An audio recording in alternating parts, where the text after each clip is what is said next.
सनातन धर्म सूर्य उभरा क्षात्र वीरो उठो चलो। सनातन धर्म सूर्य उभरा क्षात्र वीरो उठो चलो, उठो चलो। कलयुग के इस कलयुग का है अंत निकट आया, संधि काल इन युगों युगों का अब समीप आया, साधना के महापर्व को साथ है लाया। सभी को प्रणाम। जगतगुरु भगवान श्री कृष्ण जी के चरणों में कृतज्ञता पूर्वक वंदन करता हूँ। सनातन संस्था एवं हिंदू जन जागृति समिति द्वारा आयोजित धर्म संवाद इस विशेष कार्यक्रम में मैं गुरुराज प्रभु आप सभी का हार्दिक स्वागत करता हूँ। धर्म संवाद में पितृपक्ष के निमित्त हमारी विशेष मालिका चल रही है। श्राद्ध केवल कर्मकांड ही नहीं अपितु एक धर्म विज्ञान कैसे है, यह हम इस मालिका से समझकर ले रहे हैं। साथ ही श्राद्ध से जुड़े आपके प्रश्न और सोशल मीडिया द्वारा चल रहे अपप्रचार को भी हम इस मालिका में उत्तर देंगे। आइए आज के धर्म संवाद में प्रमुखता से श्राद्ध विषय में जो आलोचना होती है उसका समाधान प्राप्त करेंगे। हमारा सौभाग्य है कि पितृपक्ष एवं श्राद्ध के विषय में हमारा मार्गदर्शन करने के लिए हमारे साथ पूजनीय नीलेश सिंघवाल जी उपस्थित है। नमस्कार पूजनीय नीलेश जी।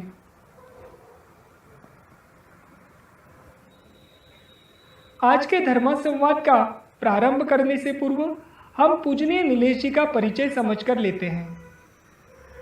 आप समुद्री जहाज निर्मित क्षेत्र के अभियंता हैं। आपने सनातन संस्था के मार्गदर्शन में साधना कर संत पद प्राप्त किया है, अर्थात आप आध्यात्मिक क्षेत्र के अधिकारी संत भी हैं। विगत 21 वर्षों से आप पूर्णकालीन रूप से हिंदू धर्म के प्रचार प्रसार का कार्य कर रहे हैं और इसी कार्य हेतु आप निरंतर प्रवास करते हैं। तो आइए आज के हम इस धर्म संवाद को आरंभ करते हैं। पूजनीय नीलेश जी, आपसे प्रार्थना है कि श्राद्ध के विषय में जो आलोचना की जाती है इस विषय में आज आप हमारा समाधान करिए। लोगों को लगता है कि जिन्हें आलोचना करनी है उन्हें करने दे, हमें उसकी ओर ध्यान नहीं देना चाहिए। इस मनोभूमिका के विषय में सर्वप्रथम आप हमें कुछ बताना चाहेंगे? अवश्य। पितृपक्ष के उपलक्ष्य में श्रद्धावान हिंदू प्राचीन काल से चली आ रही परंपरा का पालन का प्रयास करते हैं, किंतु तथाकथित आधुनिकतावादी तथा हिंदू विरोधी गिरोह जो है वो हिंदुओं के अन्य त्योहारों में जिस प्रकार बुद्धि भ्रमित करने का प्रयास करते हैं वैसे ही श्राद्ध पक्ष में भी दिखाई देता है। हिंदुओं को धर्माचरण से परावृत्त करने का ये एक प्रयास है। कुछ हिंदुओं को धर्म का अध्ययन ना होने के कारण उन्हें यह आलोचना सत्य लगती है और जिन्हें धर्म का ज्ञान है उन्हें कड़वी लगती है, फिर भी वे उनका खंडन नहीं कर पाते। कुछ विद्वानों द्वारा भी अज्ञान के कारण अनुचित विचार प्रस्तुत किए जाते हैं। तो इन आलोचना के विषय में सत्यता जानना क्यों आवश्यक है? अनुचित विचारों और आलोचनाओं का समाधानकारक उत्तर यदि नहीं मिला तो मनुष्य की आस्था विचलित हो सकती है, जिससे धर्म की हानि होती है।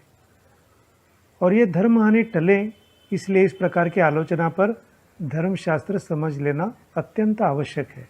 जी, आपने एकदम सही कहा। यदि आलोचना का उत्तर नहीं समझे तो लोगों को धीरे धीरे वही सत्य लगने लगता है। और भी एक टिप्पणी के विषय में हम आपसे आज जानना चाहेंगे। ऐसी टिप्पणी की जाती है कि श्राद्ध कर्म उदर निर्वाह हेतु ब्राह्मणों द्वारा रचित एक षड्यंत्र है। इस विषय में आप हमें कुछ बताएं। हमारे यहाँ श्राद्ध कर्म लाखों वर्ष से प्रचलित एक धार्मिक अनुष्ठान है और लाखों वर्षों से आज तक समस्त हिंदुस्तान के प्रत्येक गांव में, प्रत्येक घर में और प्रत्येक स्थान पर श्राद्ध किया जाता है। उसी श्राद्ध कर्म का अनुसरण किया जाता है। सभी लोगों को हर बार मूर्ख तो नहीं बनाया जा सकता। You can't fool all the people at all the time, एक प्रसिद्ध लोकोक्ति है। इसके अनुसार यदि श्राद्ध कर्म ब्राह्मणों का षड्यंत्र होता तो क्या वे समाज को इतने वर्षों तक संभ्रमित कर पाते। आज भी गया में, त्र्यंबकेश्वर में, रामटेक, प्रयाग आदि पवित्र स्थानों पर श्राद्ध कर्म किया जाता है। कलयुग के प्रभाव के कारण अन्यत्र धन का निरर्थक व्यय करने वालों को अपने पितरों के लिए ब्राह्मणों को भोजन देना अनुचित लगना यह अत्यंत हास्यास्पद बात है। ये कलयुग है, इसलिए अधिकतर लोग अत्यंत स्वार्थी बन गए हैं। स्वयं बढ़ चढ़कर अपने मित्र परिजनों के लिए बड़े बड़े मद्यपान समारोह आयोजित करते हैं। उसके लिए दिन रात निरर्थक धन बहाने में आनंद भी मनाते हैं, परंतु जिन माता पिता की जीवन भर सेवा करने पर भी ऋण नहीं चुकाया जा सकता है, उनकी मृत्यु के पश्चात उनके ऋणों से मुक्त होने के लिए तथा उनके कल्याण के लिए शास्त्र के अनुसार अनुष्ठान कर एक ब्राह्मण को भोजन करवाने में लोगों को मन में शंका आती है। ये देख कर के बड़ा आश्चर्य होता है। वो ब्राह्मण उस पितर का प्रतिनिधि होता है, यह हमें समझना आवश्यक है। मनुष्य कितना भी धनवान क्यों न हो, तो भी मुख्य श्राद्ध कर्म में देवता के लिए एक और पितरों के लिए एक, इस प्रकार से केवल 2 ही ब्राह्मणों को बुलाना आवश्यक होता है। अधिकाधिक 5 ब्राह्मणों को बुलाया जाता है। अब अतिथियों को भोजन क्यों दिया जाता है? श्राद्ध के समय अतिथियों को भोजन करवाने का अर्थ यह है पितरों को तृप्त करना, क्योंकि पुराण में लिखा हुआ है कि इन दिनों में योगी, सिद्ध पुरुष और देवता पृथ्वी पर श्राद्ध का अनुष्ठान देखने के लिए विचरण करते हैं। इसलिए कहा गया है अतिथि देवो भव। उसी प्रकार सर्वथा असमर्थ मनुष्य यदि निर्जन अरण्य में जाकर हाथ उठाकर ऊंचे स्वर में भावपूर्वक कहता है, हे मेरे पितरों, मैं निर्धन हूँ और अन्नहीन हूँ, मुझे पितृ ऋण से मुक्त कीजिए, ये कहने पर भी श्राद्ध करने का पुण्य प्राप्त होता है। और परिस्थितिवश दक्षिण दिशा में मुख कर रोना भी श्राद्ध कर्म हो जाता है। श्राद्ध कर्म इतना सरल है और उसके लिए इतने पर्याय उपलब्ध होने पर भी ये ब्राह्मणों द्वारा अपनी उदरपूर्ति के लिए रचा गया एक षड्यंत्र है या कपट हो सकता है, इस प्रकार से बात करना कितना गलत है और इस पर हमें विचार करना चाहिए और इस प्रकार की आलोचना को उत्तर देना आवश्यक है। जी, ब्राह्मणों से संबंधित और एक प्रश्न हम आपसे पूछना चाहेंगे। श्राद्ध आदि विधि में सभी ब्राह्मणों को आमंत्रित कर सकते हैं या उसके भी कुछ नियम हैं? इस विषय में शास्त्र क्या कहता है? हिंदू विरोधियों के आरोपों की वास्तविकता समझना हमारे लिए पहले आवश्यक है। जो हमारे यहाँ श्राद्ध है, श्राद्ध जैसी विधि किसके द्वारा किया जाना चाहिए, इस विषय में ब्राह्मणों के बारे में जो उल्लेख किया गया है, उनके संदर्भ में जान लेने से वह आरोप कितना झूठा है यह स्पष्ट होगा। उदाहरण के तौर पर श्राद्ध कर्म करने वाले ब्राह्मण वेद ज्ञानी होने चाहिए, वे पतित पावन होने चाहिए, वे रजोगुण से दूर, शांत चित्त के, नियम धर्म से रहने वाले, तप करने वाले, हिंसा न करने वाले, धर्मशास्त्र में आस्था रखने वाले, पिता का आदर करने वाले, आचारवान तथा अग्निहोत्री होने चाहिए। यदि इस प्रकार की योग्यता के ब्राह्मण न मिले तो तत्वों के ज्ञाता रहने वाले योगी को बुलाकर श्राद्ध कर्म करना चाहिए। यदि ऐसे योगी भी ना मिले तो किसी अच्छे वानप्रस्थी को भोजन कराकर श्राद्ध कर्म करना चाहिए। यदि वानप्रस्थी भी न मिले तो मोक्ष की इच्छा रखने वाले अर्थात साधक प्रवृत्ति के किसी गृहस्थ को अन्नदान करना चाहिए। इसके पश्चात अपने अधिक से अधिक रिश्तेदारों को बुलाकर भोजन करवाना चाहिए। तो जो ब्राह्मण ध्यान, पूजन, यज्ञ आदि नियमित कर्म नहीं करते हैं, उन्हें बुलाकर श्राद्ध कर्म करने से पितरों को आसुरी योनि प्राप्त होती है। इतना ही नहीं तो शराब पीने वाले, वैश्या के पास जाने वाले, असत्य बोलने वाले, माता पिता या अपने गुरु का आदर न करने वाले, चरित्रहीन, वेदों की निंदा करने वाले, भगवान में विश्वास न रखने वाले तथा कृतघ्न ब्राह्मणों को न तो श्राद्ध कर्म में बुलाना चाहिए, न ही उन्हें दक्षिणा देनी चाहिए। जो दान सदाचारी व्यक्तियों को दिया जाता है उसे ही दान कहा जाता है। दान देते समय परिवार की उपेक्षा करके दान नहीं देना चाहिए। अर्थात यहाँ पर शास्त्रों में हमें ये बताया गया है कि ब्राह्मणों को श्राद्ध के लिए, यानी कौन से ब्राह्मण श्राद्ध करने के लिए योग्य है, ये तो बताया गया ही है, तथा ब्राह्मण उपलब्ध न होने पर किसे भोजन करा सकते हैं ये भी स्पष्ट किया गया है। इतना हमारा शास्त्र प्रगल्भ है। इन बातों से विरोधियों के श्राद्ध ब्राह्मण के हित के लिए है, ये आरोप कितना सर्वथा झूठा है, पूर्णतः झूठ है, यह हमें सभी को स्पष्ट होता है। जी, धर्मशास्त्र में इतने पर्याय होने पर भी कैसे हिंदुओं की बुद्धि भ्रमित हो जाती है, यह इससे हमें सभी को ध्यान में आता है। इस प्रकार की और एक आलोचना की जाती है कि श्राद्ध कर्म असभ्य लोगों का कार्य है। माता पिता की मृत्यु तिथि पर उनका छायाचित्र लगाकर उस पर पुष्प चढ़ाकर धूप दीप लगाना और उस निमित्त किसी भी सामाजिक संस्था अथवा अनाथालय को अन्न आदि दान करना, क्या ऐसा करना उचित है? श्राद्ध कर्म के रूप में केवल दान धर्म को उचित मानना, अर्थात रोग कुछ और उपाय कुछ और, इस प्रकार से हो जाता है। श्राद्ध कर्म धर्मशास्त्र के अनुसार मंत्रोच्चार सहित पूर्ण श्रद्धा से किया गया एक अनुष्ठान है। श्राद्ध न करते हुए भावनावश दान करने से पितर प्रसन्न नहीं होते, क्योंकि उस दान का फल पितरों को नहीं मिलता है। पितरों के वायु रूप सूक्ष्म देह को श्राद्धादि शास्त्रीय कर्मों से शक्ति प्राप्त होती है। मृत्यु के पश्चात दूसरी देह, यानी एक प्रकार से यातना देह होता है। ऐसा देह प्राप्त कर जीव परलोक गमन करता है। वो प्रेत रूप अशरीरी होता है, अर्थात उसका देह नहीं होता है। उसे नया देह प्राप्त होने के लिए श्राद्ध और और्ध्वदैहिक कर्म, जिसे मृतक कर्म कहते हैं, वो करना आवश्यक है। इससे हमें ध्यान में आया होगा कि श्राद्ध कर्म के रूप में केवल दान धर्म करना अनुचित है। जी पूजनीय नीलेश जी, इसी प्रकार का और एक विचार समाज में सुनने को मिलता है कि पूर्वजों की सेवा करनी हो तो अपने संपूर्ण वंश को एकत्रित करो, पूर्वजों का स्मरण रहे, इसके लिए उनकी छोटी छोटी पुस्तिकाएं छपवाएं, उनके स्मरणार्थ कोई विधायक कार्य, उदाहरणार्थ विद्यालय, ग्रंथालय और सामाजिक संगठनों को सहायता देना, पुरानी प्रथा को बंद कर नई प्रथा आरंभ करें, जिससे समाज में और नई अच्छी प्रथाओं का आरंभ होगा।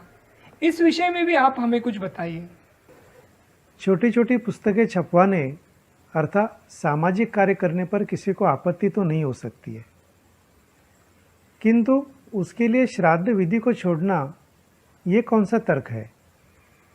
श्राद्ध के स्थान पर सामाजिक कार्य करें, ऐसा कहना, इसका मतलब ये हो जाता है कि किसी रोगी पर शस्त्र कर्म करने के स्थान पर उन पैसों से सामाजिक कार्य करना।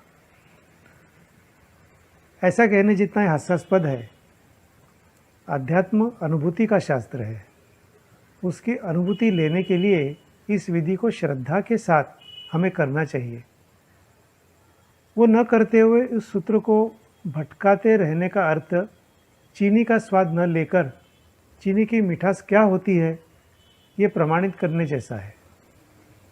जी, इसी प्रकार से श्राद्ध के संदर्भ में लोगों को यह भी लगता है श्राद्धादि विधि करने के स्थान पर मृत व्यक्ति की जीवित अवस्था में उनका अच्छा पालन पोषण करें और उनका सम्मान करें, यही वास्तविक सेवा सिद्ध होगी। इस विषय में भी आप हमें बताइए। हमारे यहाँ हिंदू धर्मशास्त्र बताते हैं कि परिजन की जीवित अवस्था में उनका ठीक से पालन पोषण करना प्रत्येक हिंदू का परम कर्तव्य है और मृत्युत्तर यात्रा सुखमय और क्लेश रहित हो, पूर्वजों को अगले लोगों में जाने हेतु सद्गति मिले, इसके लिए हिंदू धर्म ने श्राद्ध विधि करने के लिए बताया गया है।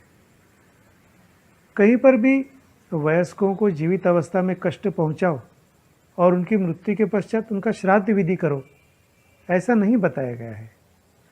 कर्म सिद्धांत और पुनर्जन्म न मानने वाले ही इस प्रकार का दुष्प्रचार कर सकते हैं। जी, श्राद्ध विधि से पूर्वजों को ही लाभ होगा, दान देने से वह लाभ नहीं हो सकता। यह महत्वपूर्ण सूत्र आपने बताया। एक और आलोचना की जाती है कि जीवित पिता, लौकिक पितामह यानी दादा, प्रपितामह यानी परदादा आदि का सम्मान करना ही श्राद्ध है। क्या ऐसा करना उचित है? श्राद्ध, सबसे पहले हमें ये समझना चाहिए कि श्राद्ध हमेशा मृत व्यक्ति का ही किया जाता है। सम्मान करना एक अलग बात है और श्राद्ध करना एक अलग बात है। जीवित पिता का श्राद्ध हो ही नहीं सकता, श्राद्ध मृत व्यक्ति का ही होता है। अब श्राद्ध से लाभ क्या क्या होते हैं? पृथ्वी पर दक्षिण दिशा में भूमि खोदकर वहाँ पर दर्भ फैलाकर 3 पिंड रखना, ऐसे किया जाता है और 3 पिंडदान करने पर नरक स्थित पितरों का उद्धार होता है। पुत्र को मृत पिता का श्राद्ध प्रयत्नपूर्वक करना ही चाहिए। उनके नाम और गोत्र का विधिवत उच्चारण कर पिंडदान आदि करने से पितरों की अतृप्त वासनाएं पूर्ण होती हैं और जिससे वे तृप्त आत्माएं उस कुटुंब को, उस परिवार को स्वाभाविक ही कष्ट नहीं देती। इतना ही नहीं, उन्हें गति मिल जाने से वे उच्च लोकों में चली जाती हैं। श्राद्ध का परिणाम अच्छा होता है, ये प्रयोगों से भी सिद्ध हुआ है। इसका तात्पर्य क्या है कि तथाकथित आधुनिकतावादी गिरोह हिंदू धर्म में बताई गई प्रथा परंपराओं की निरंतर द्वेषजन्य आलोचना करते हैं और सर्वसामान्य हिंदुओं के मन में भ्रम निर्माण करते हैं, उनके प्रति संदेह उत्पन्न कर रहे हैं। तो प्रतिवर्ष असंख्य विदेशी लोग भी श्राद्ध विधि करने के लिए भारत में आ जा रहे हैं। इस वर्ष भी नाइजीरिया से, रशिया से, यूनाइटेड किंगडम से आदि कई देशों के लोग गया में श्राद्ध विधि करने के लिए आए थे। जिनकी बुद्धि पर पुरानी प्रथाओं को बंद कर नई प्रथा आरंभ करने का पाश्चात्य भूत सवार है, उन्हें पाश्चात्य देशों के लोग आज भारत के तीर्थ स्थानों पर आकर श्राद्ध विधि करते हैं। साथ ही कई विदेशी शोधकर्ता आज श्राद्ध के संदर्भ में शोध कार्य भी कर रहे हैं। इसे ध्यान में रखना आवश्यक है। यहाँ पर कथित आधुनिकतावादियों के धर्म विरोधी षड्यंत्र की बलि न चढ़कर हिंदुओं को श्राद्ध की ओर सकारात्मक और आध्यात्म शास्त्रीय दृष्टिकोण से देखना आज अत्यंत आवश्यक हो गया है। जी, धन्यवाद पूजनीय नीलेश जी, हम आपके प्रति कृतज्ञ हैं। पितृपक्ष के निमित्त आपने श्राद्ध विषय में बहुत ही उपयुक्त ऐसी जानकारी हमें दी। समाज में फैली भ्रांतियों का भी उचित समाधान आज आपने किया। अगले धर्म संवाद में हम श्राद्ध से जुड़ी अन्य जानकारी के लिए भी आपका मार्गदर्शन लेंगे। इसी के साथ हम आज के धर्म संवाद को यहीं पर विराम देते हैं। आज के इस कार्यक्रम संबंधी आपके कुछ सुझाव हैं या कुछ प्रश्न हैं तो वह भी अवश्य फेसबुक के कमेंट बॉक्स में लिखकर तथा यूट्यूब के कमेंट बॉक्स में लिखकर हम तक पहुंचाएं। पितृपक्ष, श्राद्ध तथा मृत्यु और मृत्यु के उपरांत की जाने वाली विधियों के विषय में विस्तृत जानकारी के लिए आप सनातन संस्था द्वारा प्रकाशित ग्रंथों का भी अवलोकन कर सकते हैं। यह ग्रंथ सभी के लिए sanatan-shop.com इस संकेत स्थल पर उपलब्ध है। भगवान श्री कृष्ण की असीम कृपा से आज यह विशेष धर्म संवाद संपन्न हुआ है, ऐसे मैं घोषित करता हूँ। नमस्कार। हिंदू जनजागृति समिति के धर्म प्रचारक संत पूजनीय नीलेश सिंगबार जी, इनके द्वारा सनातन संस्था के नए ऐप श्राद्ध का लोकार्पण हुआ है। यह ऐप मराठी, हिंदी, अंग्रेजी तथा कन्नड़ इन भाषाओं में उपलब्ध है। अब हम देखेंगे इस ऐप की कुछ विशेषताएं।